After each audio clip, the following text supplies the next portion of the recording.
నమస్కారం, నేను మీ కల్పన రాఘవేందర్ని.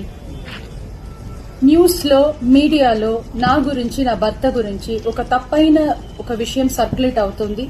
దాని మీద ఒక క్లారిటీ ఇవ్వడానికి ఈ వీడియో నేను చేస్తున్నానండి. First of all I have to say I'm 45 years old.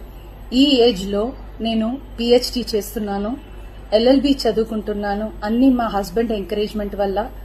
So చాలా విషయాలు చేస్తున్నాను. And for today's musical industry I'm trying to update my self. I'm trying to do different kinds of concerts. ఇవి అన్ని stress వల్ల నాకు అసలు నిద్ర పడట్లేదు. చాలా సంవత్సరాలు నిద్ర రాకుండా కష్టపడుతున్నాను. సో డాక్టర్ దగ్గర ఇన్సోమ్నియా ఇష్యూస్ కి ట్రీట్మెంట్ తీసుకునేటప్పుడు నాకు కొన్ని ప్రిస్క్రిప్షన్ ఇచ్చారు. ఆ ప్రిస్క్రిప్షన్ లో ఉన్న మెడిసిన్ ఆ పర్టికులర్ డే డోసేజ్ కొంచెం ఎక్కువ తీసుకున్నాను కాబట్టి స్పృహ తప్పి అన్కాన్షియస్ పొజిషన్ కి స్టేట్ కి వెళ్లిపోయాను. మీరు అన్నారు గతంలో కాంగ్రెస్ పార్టీ నుంచి మీరు పోటీ చేసిరని. అంటే మేము తీరం చేయడం కోసం కాంగ్రెస్ పార్టీ అనే గాడిద దొరికినప్పుడు ఆ గాడిద మీద పోయినాం. గుర్రం దొరికేదాకా గాడిదే మాకు దిక్కు. కాబట్టి ఇప్పుడు ఇంకో గాడిద వచ్చినా దాని మీద ఎక్కిపోతాం.